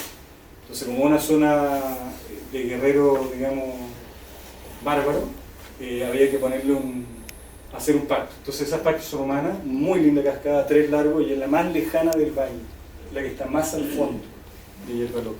Eso es ahora hace un mes y medio atrás con Eduardo Mondragón, estábamos en ese lugar. Y ahí está la cascada Buraquio Delgado, el año que fuimos con Felipe, así que fue hermoso volver a conectarse con esos personajes, y ahí tú te das cuenta, el año final de los 80, escalando con Pieles Recto, Buraquio Delgado tremendos. Ese es el manto, que también fue como a principios del año 2000, 2005 por ahí, que la escalamos y le pusimos el manto porque está mirando hacia el Cristo Redentor, entonces en verdad es el manto de Cristo, ojo, el manto de Turín, ya por eso tiene ese nombre, casi nadie lo sabe. Esta es la cascada que más se escala en Chile, está al lado del cruce del Paso de los Libertadores.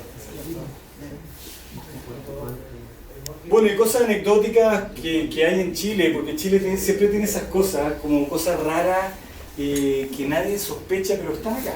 Por ejemplo, hay una caverna al otro lado de la laguna del Inca, mirando, digamos, hacia el Cerro Parva del Inca, donde hay una caverna que se le forma una columna, y ahí hay un dry tooling, o sea, una ruta pura y dura de pirelli y crampones, pero en roca, que fue catalogada por un gringo. Teníamos que traer a algún personaje que le pusiera el grado, entonces justo como Patrick organizaba hace 25 años, organiza los festivales de montaña, de cine de montaña del Banff, justo en ese momento, ¿te acuerdas de Rob Owens?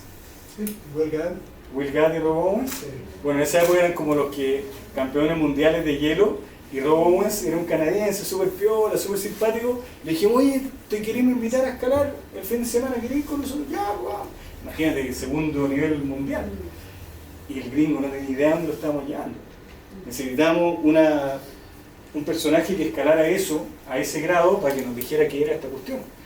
Así que casi se murió porque está a 3.500 metros de altura, hay que caminar un montón, hay que cruzar la laguna Inca congelada y sonaban los latigazos en el hielo mientras la cruzábamos. No se cayó, y le fuimos a preguntar a Miguel Purcell, ¿se puede caminar por la laguna? Sí, baja ahí, pregunta al área técnica, y claro, tenía 2 carras de hielo, ellos lo miden con unos tornillos y sacan un testigo de hielo y te dicen sí, se puede. Para que ustedes sepan, en la laguna de Inca, cuando se hizo el Hotel Portillo, Lo hizo tu abuelo.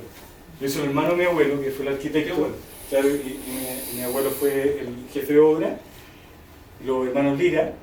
Esos personajes llevaron caballos y trineos para cruzar la laguna Inca. Así que se cruzó la laguna Inca en varias oportunidades con caballos, percherones tirando un trineo. Para que sepan, qué linda esa imagen. Le vamos a proponer a Miguel volver a hacerlo. Pero hay que esperar un muy buen año. Bueno, y acá sigue la historia de cosas raras. Ustedes dirán, ¿qué es esto? Bueno, un nuevo emprendimiento, chatarrería. Es lo mejor. O sea, reciclaje puro, el acero se recicla, lo vende escala. No, me encantaría, pero... llegamos al Hotel Portillo y un día le preguntamos, porque se había formado esta comunidad, esta aldea, de gente ávida, ¿no? En esta cosa del hielo. Entonces, hagamos una comunidad de esto y hagamos una fiesta del hielo. Y ahí junto a Patrick Moore y Eduardo Mondragón, que está aquí Patrick, se nos ocurrió hacer esto del Portillo Ice Fest. Y el primer año necesitamos hacer una estructura metálica, entonces bueno, obviamente uno como diseñador industrial que le gusta Leonardo da Vinci y todas esas cosas, había que inventar cosas. Fuimos para allá y habíamos seleccionado estos tubos, estábamos fascinados con Eduardo mirando muy dudosamente mi diseño, pero bueno, los presenté y Miguel los tiró por la cabeza. Y nos dijo, a ver, ustedes saben qué son esos fierros, ¿no? ¿Ustedes creen que son los fierros oxidados? Sí, pues están oxidados, están tirados ahí. Esto es un andarivel de Chamonix, vale 200 no sé cuántos $1,000. Olvídate que lo van a ocupar. No. Y ahí nos fuimos con la cola entre las piernas y bueno, efectivamente un andarivel francés carísimo. Nosotros lo vimos así y dijimos, lo vamos a ocupar. Bueno, ¿qué hicieron con eso? No pudimos hacer la estructura, así que... ¿Qué hicieron lo que defendían eso con eso? Ah, ¿hicieron un andarivel? Sí, es parte de los andariveles que hay. Sí.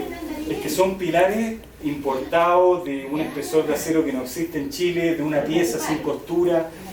Claro, entonces varios de los pilares de varios andariveles en Portillo tienen esa base. No existen acá. Entonces claro, nosotros la queríamos charquear para hacer eso.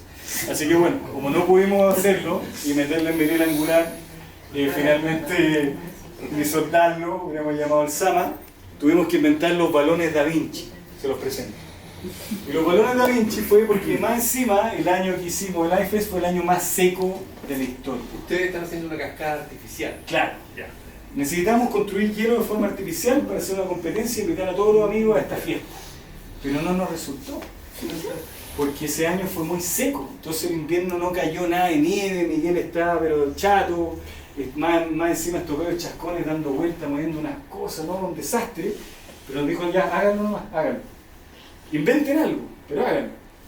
Y esos son los balones Da Vinci. Entonces, en una tineta de pintura se mezcla nieve con agua, porque la nieve con agua tiene en el fondo aire, y eso hace que sea más plástico el hielo.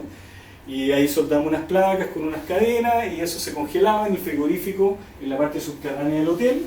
Y 2 días después tú sacabas estas cosas y tenías unos balones de hielo que se colgaban en la roca. Entonces así fue como hicimos, es el segundo IFES, pero esos balones se colgaban acá en la roca porque no había hielo, no había nada. Entonces los tipos llegaron a quedar en hielo y vieron una roca, eran unas cosas como unos marshmallows colgando. ¿Qué es eso? Pero la verdad que funcionó porque como tenía una cadena, se quebraban porque al final se destruían completamente. Te acordás que tú estabas histérico y me decís, pero bueno, y quedaban. En la cadena unificada en hielo. Entonces el tercer competidor estaba escalando como 10 veces más difícil que el primero, pero era lo mismo. La cosa era pasarlo bien y compartir. Ese era el espíritu de esto, ¿no? Así que bueno, y después por supuesto con la ingeniería norteamericana de Patrick Moore dijo, oye no, sprinklers, que son como los aspersores del mundo agrícola, y ahí nos convertimos en lo que se llaman los ice farmers. Así que somos... Todo eso lo hicieron ustedes artificial. Sí, esto tiene mallas agmas debajo, tiene cadenas que hacen como el esqueleto, tienen una estructura metálica arriba que se abre con un aspersor de agua, en una tabla de flechas maceladas. Obviamente teníamos sobornado al tipo que arreglaba los pistes en el Hotel Portillo, que era un viejito, el viejito lobo, y iba a abrir la llave. Ah, no, si los chiquillos hay que abrirle la llave. Y abría la llave justo cuando iba a bajar el temperatura. Porque nosotros no estábamos arriba, o sea, partimos en mayo y esto era la primera semana de agosto. Un montón de pega, Carlitos Pinto, que no solamente fue un gran competidor, gran escalador, gran amigo, sino que también fue miembro del equipo del IFES cuando no competió. Primer año, 2006. Esta ruta se abrió ahora el 2019 con Ratán, que es el polvorín. Ahí está Carlito. Bueno, ¿qué pasó? Este personaje lo reconocen, ¿no? Conrad Ankel, ¿no? Bueno, ¿qué pasó? Conrad Ankel, una vez en un asado.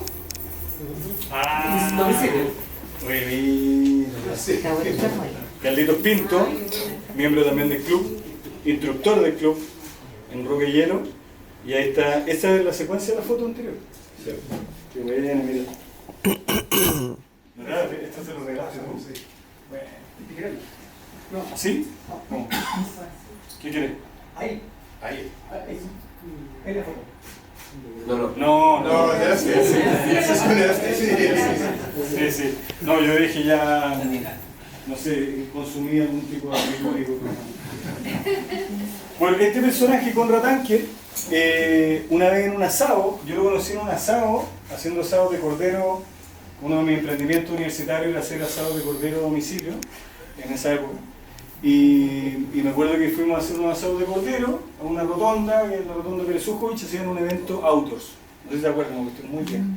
Final de los 90, qué sé yo. Y aparece este personaje que venía llegando de Baffin Island. Y ve un gringo así, comiendo el cordero, así fascinado, y se quedó todo el rato comiendo el cordero. No pescó a Norface, no pescó a nadie, estaba solo comiendo cordero, estaba feliz. Y ahí me di cuenta que el tipo era un notable, era distinto. Pasaron muchos años, él no tenía idea que el que estaba haciendo el asado era yo, y que lo iba a conocer en 2019, o más bien en 2018, porque lo conocimos antes en un asado de cierre, claro. Y él fue con su señora, en una historia muy bonita, Conrad Anker, con su mejor amigo Alex Lowe y su mujer. Bueno, búsquenlo, véanlo porque es un notable. Y el tipo, a ver, pero ustedes hacen hielo, y ustedes acá en Chile hacen eso, pero si eso lo hacen en Estados Unidos, en Canadá. No, ya, yo lo voy a apoyar.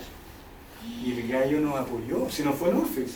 Patrick lo contactó y el tipo dijo, ¿sabéis qué más caro? Yo lo voy a ir a ayudar. Y estuvo 10 días con nosotros este tipo, jefe de todo el área de Norface, de los atletas de Norface. Vino por la de él, comió asado cordero, por supuesto. Y todos los días. Y tenía un truco para las copas de vino que lo encontré genial. Por ejemplo, la copa de vino, que imagínense que era esta así. Entonces él, en el pie de la copa de vino, agarraba como un alambre que se encontraba en cualquier lado, sin alambre así, y se lo amarraba aquí. Entonces dejaba su copa ahí. Entonces era la identificante. No, el tipo tenía alto cargo. Un notable. Así que bueno, tuvimos el privilegio de estar con él. Aparte un tipo de 60 años, con una energía motivacional. Bueno, sí, esto fue con ayuda de una máquina de nieve que nos prestaron. Y este fue lejos el mejor año, yo diría, de todos los IFES desde el 2006. ¿Está ahí, Samuel? ¿No está ahí? Bueno, y ahí se formó la cascada y ese fue como el último gran año y bueno, la idea es en algún minuto volver a hacerlo. ¿Qué les quiero decir con eso? Que es una reunión de la comunidad. Nuestro espíritu no era competitivo, era simplemente reunir a la gente, intercambiar conocimiento. Imagínate con crack como este, y así vinieron muchos. Vino Wilcat. Y nos hizo un taller de hielo. ¿Te acordás? Sí, con Conrad Anker. Con Conrad Anker, ahí. ¿Cachai? El tipo se dio cuenta que esto era auténtico y dijo, voy a ir para allá. Bueno, y el día sábado en la noche hay que decir que la mejor fiesta que existió se hacía ahí. En la posada en Portillo. Bueno, también, digamos, esto une mucho a la comunidad, nuevas generaciones también. En el fondo es como darle ese contexto, que no es solamente una cosa competitiva, deportiva, de grado, sino que algo que une a la gente en una comunidad, en una tribu, bajo un concepto. Y por primera vez decidimos junto a Eduardo, porque nos tocó dar una charla muy bonita allá en el Seminario de Montaña del sur de Chile, en Osorno, este año, y ahí por primera vez dijimos, oye, ¿sabes que hagamos una lista de todos los casos emblemáticos de la escalada en hielo? Porque no se había hecho ese recuento. Entonces decidimos hacerlo, llamamos por supuesto los que estaban vivos, los que somos amigos, los que están por ahí dando vueltas, y recordar los datos que teníamos, digamos, de los registros anteriores. Y esto es como un listado. O sea, diríamos que desde el año 88, con la apertura de la Buraquio Delgado, se inicia este tema, y ahí empiezan a aparecer toda esta zona. Luego también aparecen no solamente zona en Portillo, Marmolejo, Camino al Plomo. Cuando ustedes van subiendo el Plomo hay 3 cascadas, hay Alio Bay, Quebrantahueso, que están ahí a mano derecha. Están las del Marmolejo, que son de gran altura, tienen esa complejidad, la altitud. Está también, por ejemplo, las del Peñón, Cerro de Gloria. El Peñón es Gloria, ¿cierto? Gloria. Que Sí. abarca el Peñón y Gloria. Exacto, hay 2 sectores, desde el cajón del Gloria, claro, Camino Portillo, y después también tienes Aysén. Aysén es una maravilla, ¿no? Una región maravillosa de Chile. lleno de montañas, de naturaleza y bueno, y también por supuesto lleno de esta cosa misteriosa que es el hielo. Y por último, para mí el salto cuántico parte acá, con el Nico Gutiérrez y compañía, su clan digamos más cercano, gran escalador, que actualmente ha llevado el nivel a otro nivel, como aperturas de 300 metros, que es la cascada más grande que se ha abierto acá, que es esa cascada que se llama Hielo Andino, que queda en la Loma Rabona. Habíamos vaticinado en una expedición con Armando y Jimmy Mora al sur del Juncal, por el lado del Olivares, y cuando llegamos a esa pared rocosa enorme que es la Loma Rabona, que tiene un nombre raro, ¿no, Álvaro? Es raro ese nombre. Nombre arriero. Nomenclatura andina arriera, pero no le hace mérito a lo que es, porque es una pared de roca. Bueno, para los arrieros es el rabo de un animal. El rabo de un animal. Pero es bonito, porque se respetó la nomenclatura. Es un animal dado vuelta, le están viendo el rabo. Es como el anca, ¿no? El anca. Claro. Mira, interesante. Ahí, los Ortega deben manejar todo eso. Arriba los viejos de allá. Visto abajo es un paredón, pero visto de arriba es como un valle para que siga para arriba, porque es claro, un peldaño. Es como el lomo. Una cumbre, sí, pues, cuando estáis arriba lo veis bien simple y cuando estáis abajo un montañón. Sí, sí, eso es. Lo ves así, una pared gigante, pero hacia allá un valle. Bueno, y en ese lugar, acá es donde se ha llevado todo a otro nivel y que, por supuesto, llamamos al Nico, ahí hay algunas imágenes, que son de Antal Machado, gran fotógrafo también. Y miren la magnitud y la verticalidad de las paredes, o sea, realmente sorprendente. Y esto está en la Loma Rabona, lugar que han ido abriendo ellos. Y por último, Aysén, que ahí tenemos un hombre de la zona de Coyhaique, hace varios años ya, y esa zona es la del Conde, ¿no? Sí, esa es la izquierda del Conde. ¿Y esta es verdad que es musgo congelado, no? Sí. Como arriba hay un bosque y ahí la nieve chorrea y como la humedad del bosque salía, la salida es mugu, tienes que hablar en mugu y llega hay un árbol en una de las tres. Solo en Aysén. Sí. Y esa otra creo que otro sector del Maturana también. La Vela parece. La Vela. Así que bueno, ese es como el camino de lo que va a seguir o lo que se está abriendo en otras partes. Pero si bien suena muy técnico el tema de la escalada en hielo, la idea de esto era exponer desde el inicio de estos pioneros de su héroe olvidado que se adentraron en esta magia, ¿no?, efímera. Esto es como lo más zen de la escalada, porque es como hacer un mandala que tienes que destruir. En el fondo es una cascada que se va a derretir. Es totalmente efímero. Entonces ahí también hay algo conceptual muy, muy potente. Bueno, y esa era la última imagen.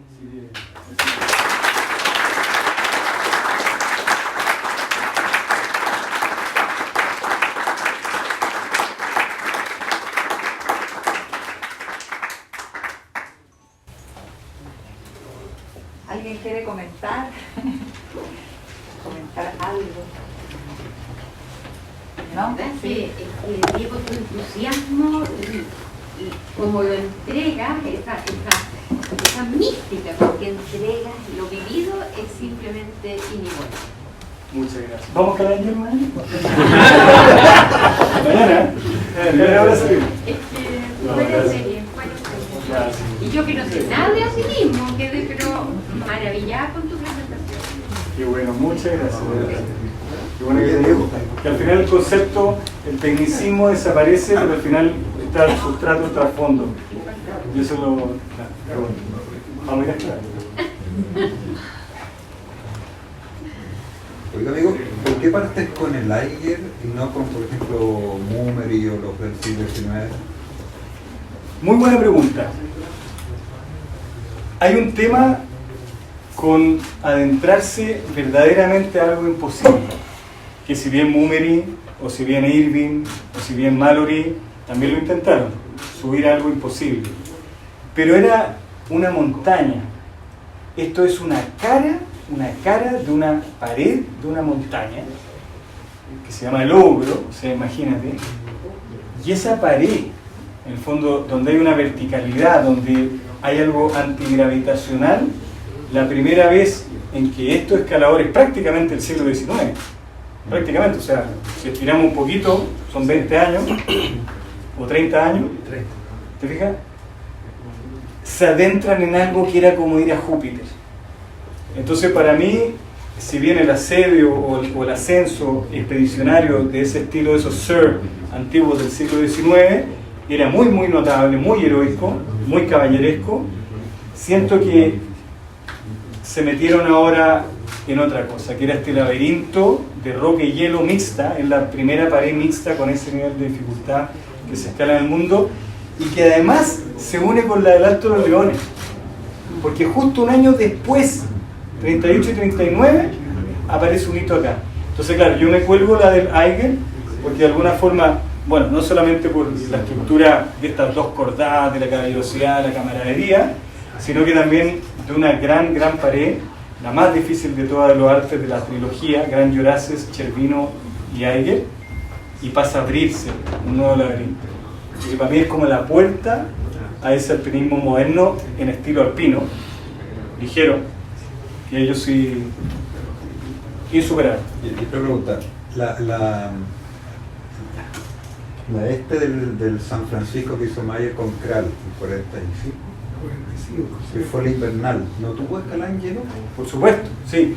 Hay un asunto, nosotros por ejemplo en hielo, al igual que los inuit, los esquimales que diferencian, como en el libro El País de las Sombras Largas, ¿te acuerdas? Cientos de variedades de colores blancos del hielo. Se dice que los segundos que identifican mayor cantidad de esos son los escaladores en hielo. Y el hielo tiene muchísimas variedades. Entonces hay un hielo fósil, que es el que nos regaló la era glacial, que es cada vez que tú vas a un glaciar, estás abriendo una burbuja de aire ancestral que emerge del hielo, o sea, es un hielo fósil que está ahí. Esto es hielo de temporada, ¿no? Que se va construyendo, deshaciendo, construyendo, deshaciendo, y esa conexión efímera del hielo de fusión o el hielo alpino, que son dos clases, pero me quedaría con el de fusión, es más bien lo que aparece en la norte del Eiger. De hecho aparece como Verglas. Ver, montaña. Sí, pero Verglas se escribe con B corta, no viene de ahí una casualidad. Pero yo creo que la etimología no puede ser. Pero a ver, Verglas, ¿glas es vidrio sí, o es...? Pero Verglas en alemán no significa vidrio de la montaña. Que se escribe con... Interesante. Es una casualidad. Interesante para analizarlo, porque en nuestra jerga el verglas es una capa muy delgada de hielo sobre la roca, pero muy delgada, que no puedes poner un tornillo, que no puedes nada, tienes que subir con mucha sutileza. Interesante para analizar esa etimología. Sí, bueno, entonces es raro, ¿no?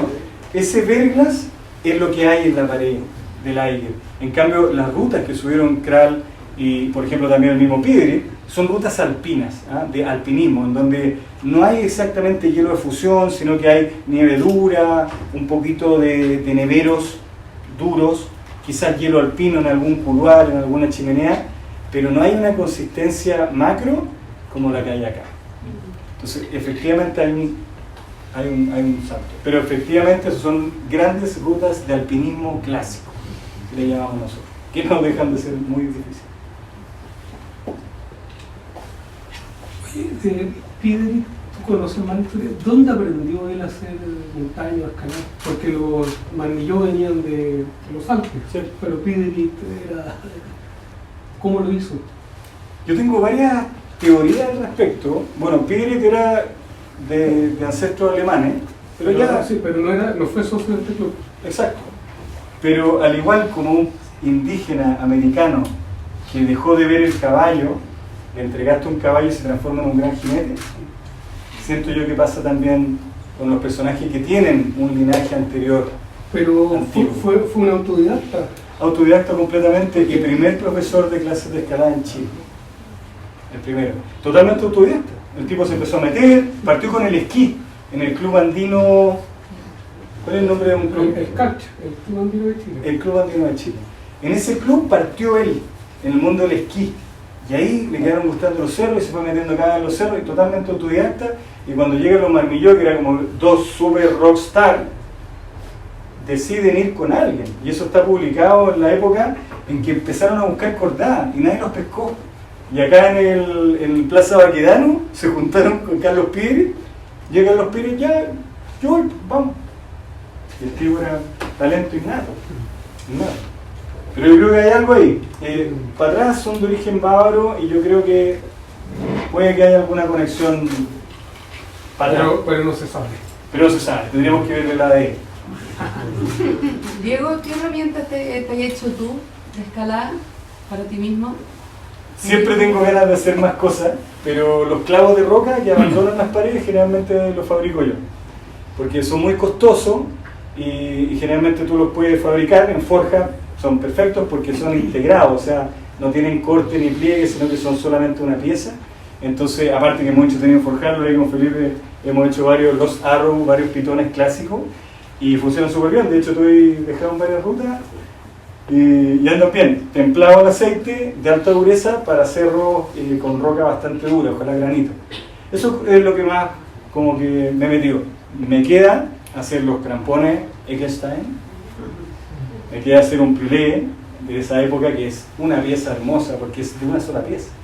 O sea, yo te podría dibujar, pero es un bloque así largo que se le corta una ranura y se pliegan y ahí se forma la cabeza y después las patas. Toda una pieza, o sea, la ingeniería, el diseño es genial. Pero sí, está pendiente hacerme piolés de los años 30. ¿Y a los clavos le deja alguna marca como su creación? Ahora recién tengo mi propia marca que fui con la amiga Ramón a buscar, porque en Chile casi no te hacen aceros para forja que tú puedas estampar el metal. Recién ahora tengo mi propio puño y a 900 grados tú se lo imprimes con un martillazo sobre el yunque y queda bajo relieve y al templarlo queda. Antes yo con un cincel y con un punto le hacía un trisquel que era mi símbolo. Pero igual, o sea, si chicos que van 50, 100 años después encuentran esos clavos, van a saber que son tuyos. Ojalá. Por eso te por De hecho, oye, acá te tengo otra anécdota interesante. Ese es el vestigio que tú dejas en la pared y antiguamente se ocupaba como una posta. Tú dejabas un piolé viejo arriba, obviamente no tu piolé el mejor, uno quebrado, que sea uno carreteado, y te lo tenía que traer el otro personaje al club y decirte, compadre, acá está tu piolé, subiste. ¿Cachai? Como el testigo, el testimonio.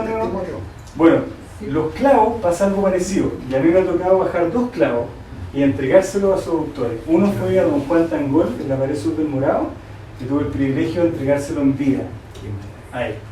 Era de madera, una cuña de madera. Y el otro fue a Joseph Ambrose, y estuvimos ahí con Philip y le entregamos un clavo original y él lo reconoció, ¿te acuerdas? De la arena. De la arena. Y él dijo, sí, este lo dejamos allá. Y eso es súper bonito. Porque ¿cuántos años? No sé, 40 años, 50 años. ¿Y el banderín que encontraste? Y el banderín que está acá en el club ahora, que es impactado por un rayo. Entonces es bonito porque en las cumbres esconden esos secretos, las paredes esconden esos secretos. No se trata de dejar pelado el cerro, hay cosas que tú las dejas ahí como sagradas, pero si de repente hay un clavo suelto que un escalador se puede matar si se cuelga de él, pucha, te lo lleva y ves tú de quién es, lo dejas como acá en el club o se lo entrega a su autor realmente. Y es así, pero se encuentra, hay muchos secretos todavía ahí en las paredes. Voy hablando de banderines. Banderín de 100 años, para que lo vayas a dejar por ahí. Muchas gracias. Y alguien te lo baje. Ya marcó así.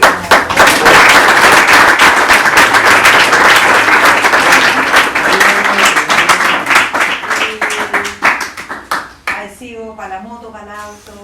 Para la radio. Lo amo. La radio. Me encanta, Van, te pasaste, de verdad. No, y de verdad, muchas gracias a ti, al club. Para nosotros pertenecer al club es un orgullo. Así que bueno, aquí lo vamos a gozar. El banderín. Siguiendo la línea de los ancestros, los pioneros.